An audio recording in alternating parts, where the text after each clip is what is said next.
2월 16일 느푸른 수요 예배를 하나님 앞에 올려 드리겠습니다. 전능하사 천지를 만드신 하나님 아버지를 내가 믿사오며 그 외아들 우리 주 예수 그리스도를 믿사오니 이는 성령으로 잉태하사 동정녀 마리아에게 나시고 본디오 빌라도에게 고난을 받으사 십자가에 못 박혀 죽으시고 장사한 지 사흘 만에 죽은 자 가운데서 다시 살아나시며 하늘에 오르사 전능하신 하나님 우편에 앉아 계시다가 저리로서 산자와 죽은 자를 심판하러 오시리라.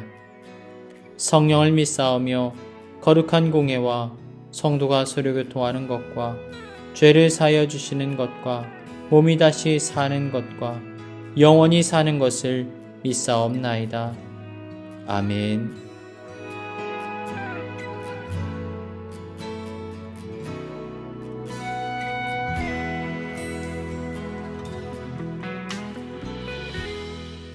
오늘 우리에게 주신 하나님 말씀은 빌립보서 4장 20절부터 23절까지의 말씀입니다.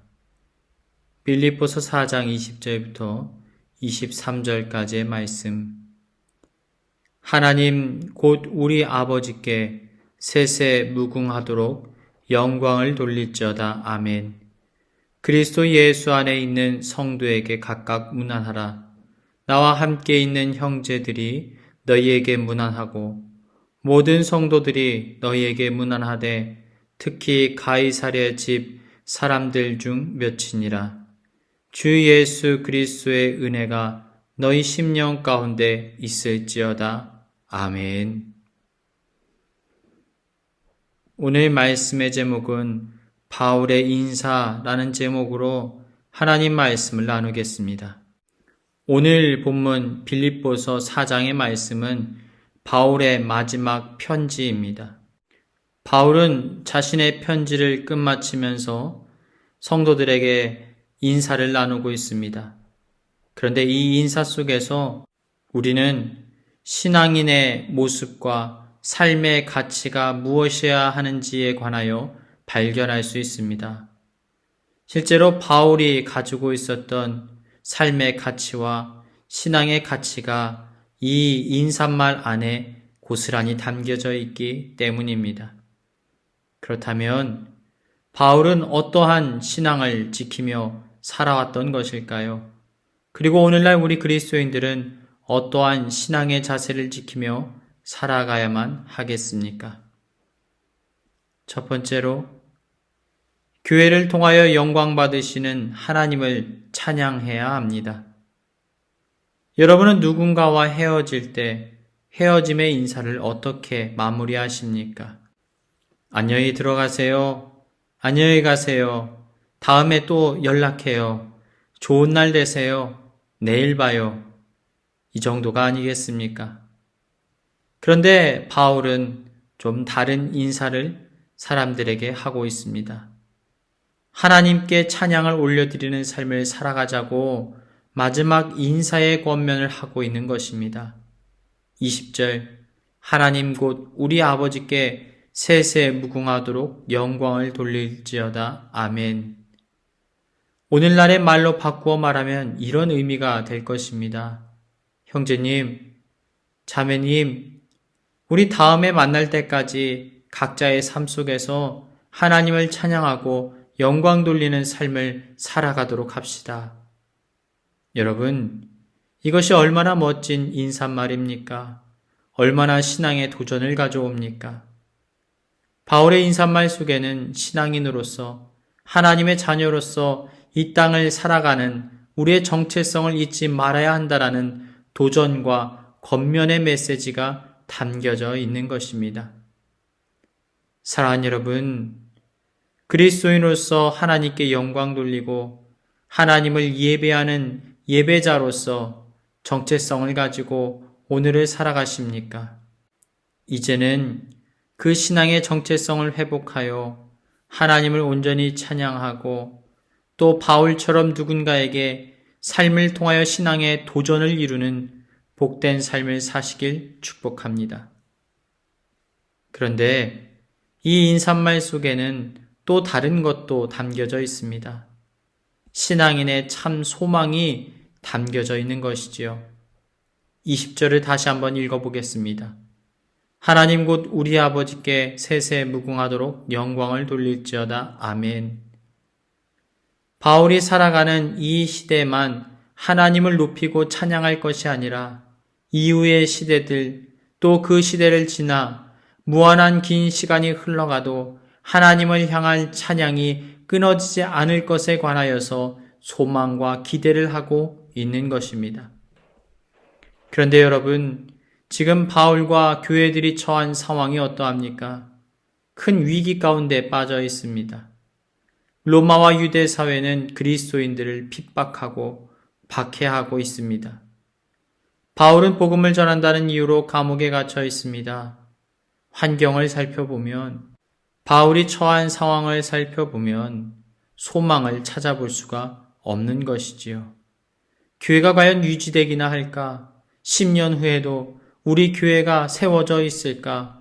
두려움과 불안함이 가득한 시대 속에서 그러나 바울은 이렇게 외치고 있는 것입니다. 우리의 찬양은 끊어지지 않을 것입니다. 우리의 교회의 예배는 멈추어지지 않을 것입니다. 하나님께 영광 돌리는 교회의 모습은 그 걸음을 멈추지 않을 것입니다. 우리 세대뿐만 아니라 다음 세대들을 통하여서 교회는 더욱더 견고하게 세워져 나갈 것입니다.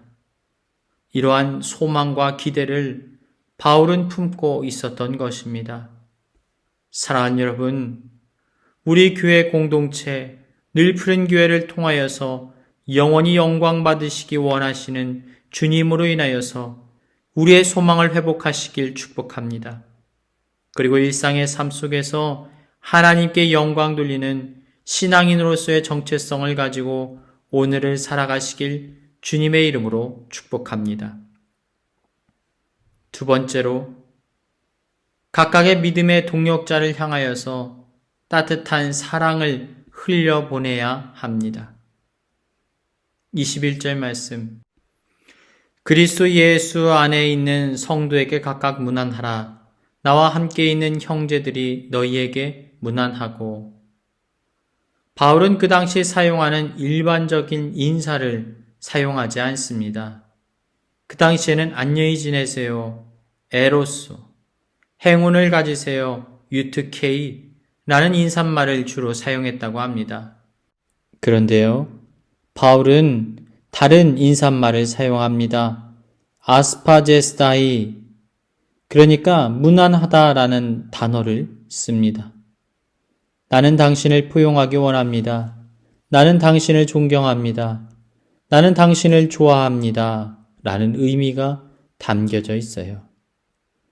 그러니까 바울의 인사는 일반적이고 정형화된 인사를 한 것이 아니라 사랑의 마음을 꾹꾹 눌러 담아 빌립보 교회 공동체에게 인사했던 것입니다.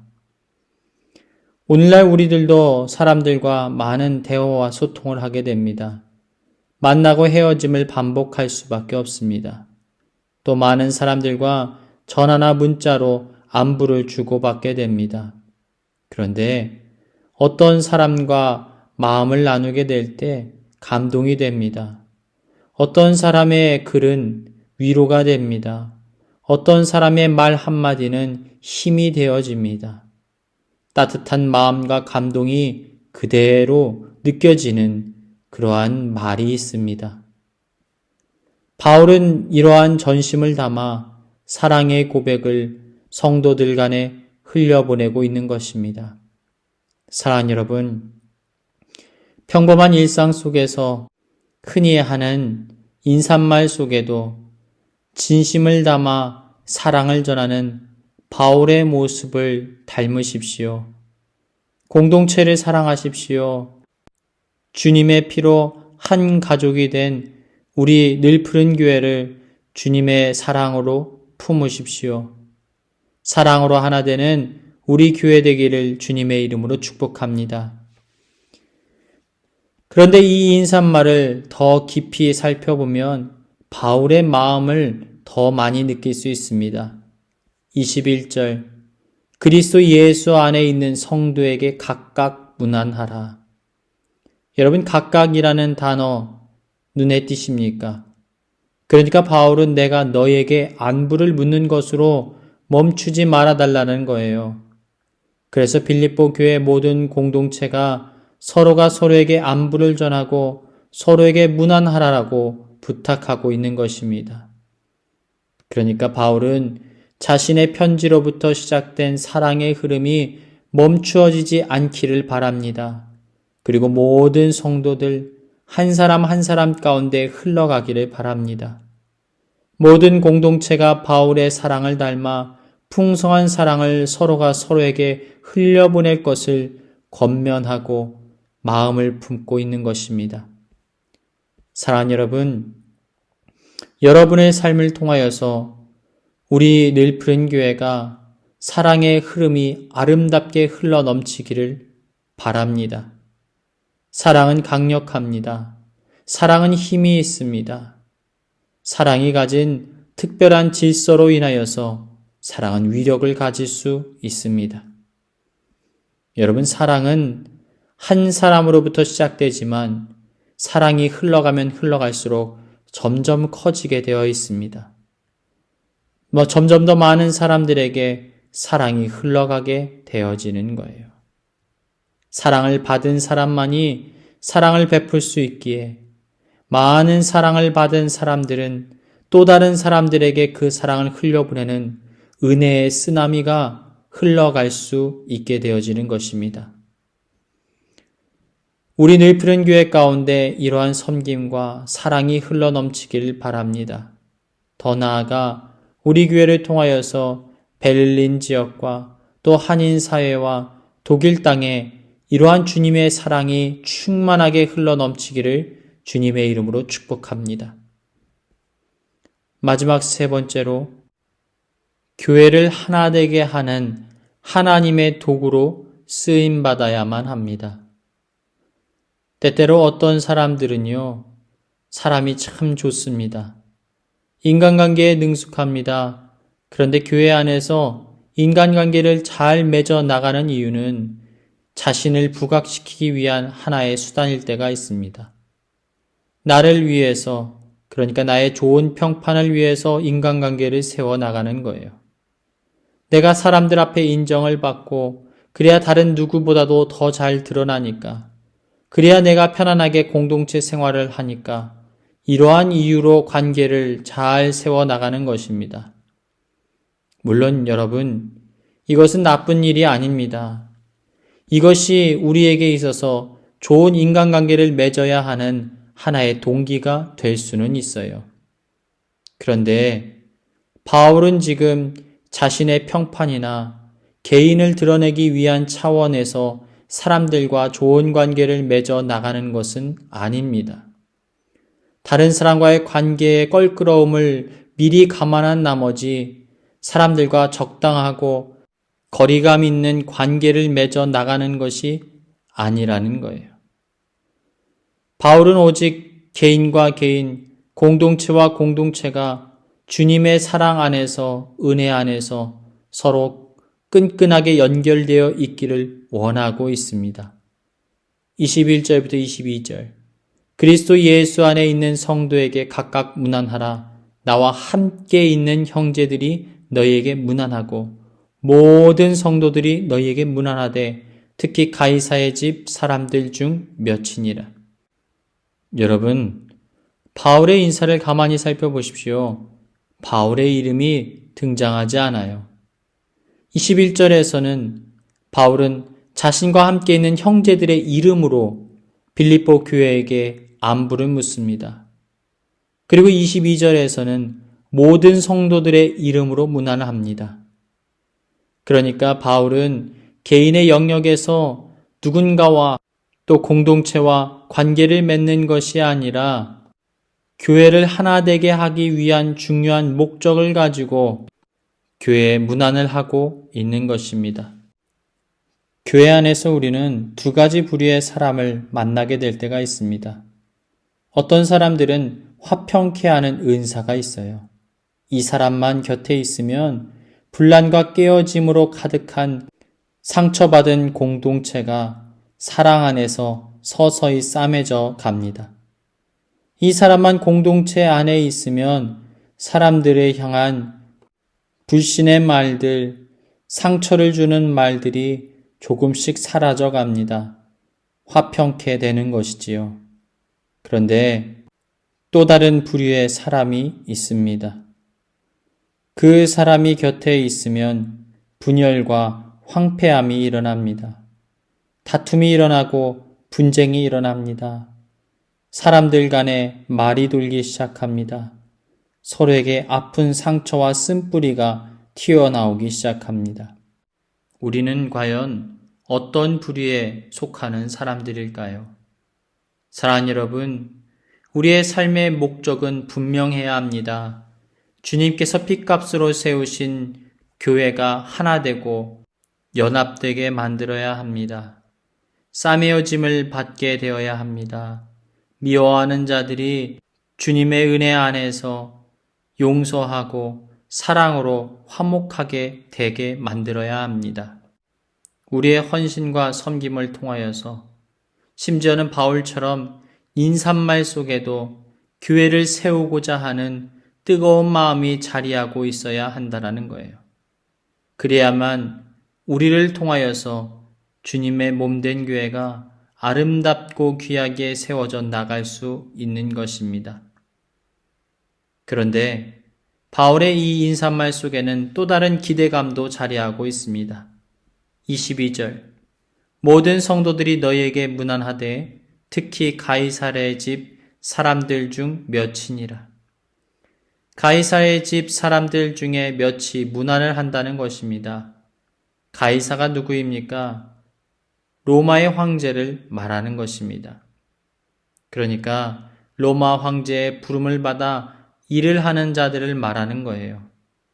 집에서 일을 하는 사람들, 높은 관료들부터 그곳에서 일하는 하인들까지 모두를 말합니다. 그러니까 지금 어떤 일이 벌어지고 있습니까?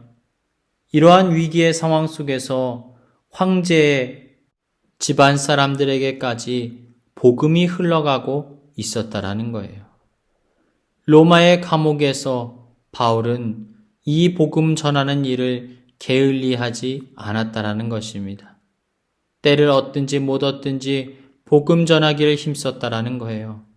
그런데 놀랍게도 그 척박했던 땅 위에 복음의 씨앗이 뿌리를 내리고 결실을 맺어 나가기 시작합니다.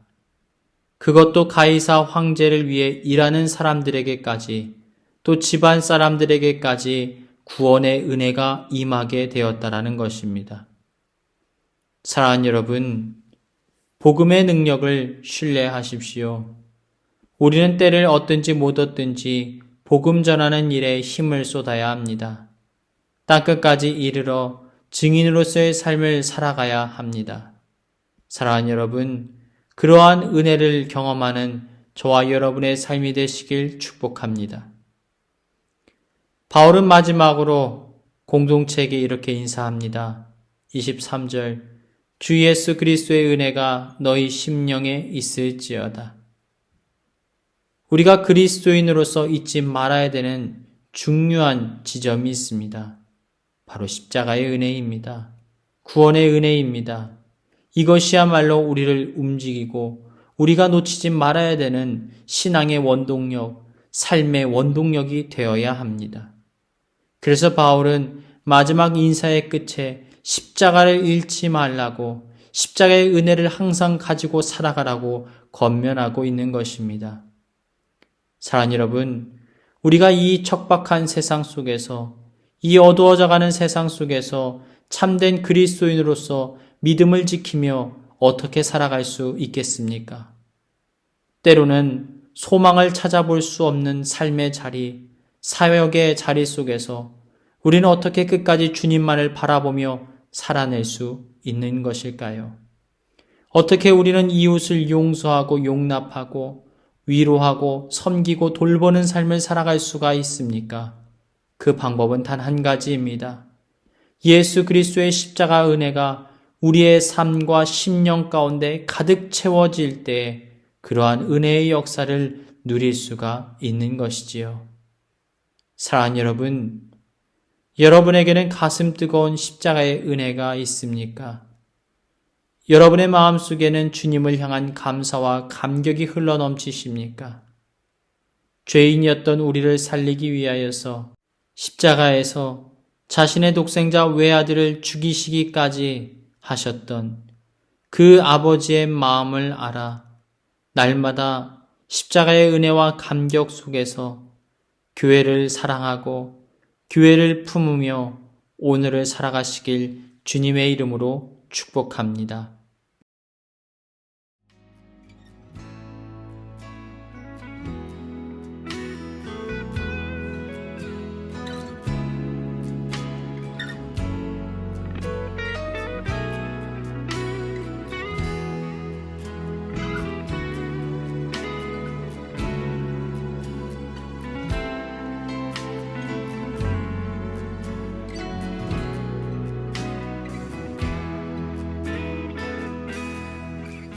이 시간 교회에 주신 공동의 기도 제목을 가지고 다 같이 기도하시겠습니다.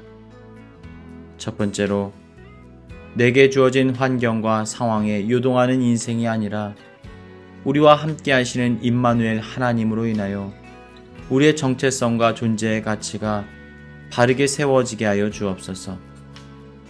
우리의 이름을 부르시고 자신의 이름을 우리 가운데 알려주시는 하나님 앞에 나아감으로 하나님과 깊고 친밀한 은혜의 관계를 맺는 우리의 삶이 되게 하여 주옵소서. 느푸른 교회가 성령에 충만한 교회, 은혜가 충만한 교회 되게 하여 주옵소서. 이 시간 다 같이 기도하시겠습니다.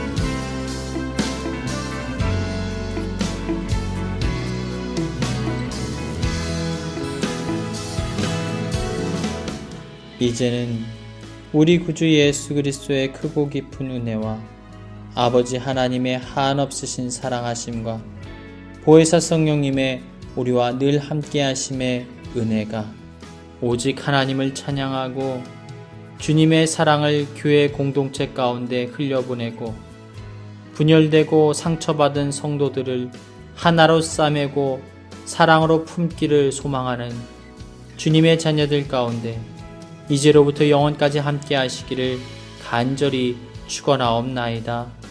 아멘.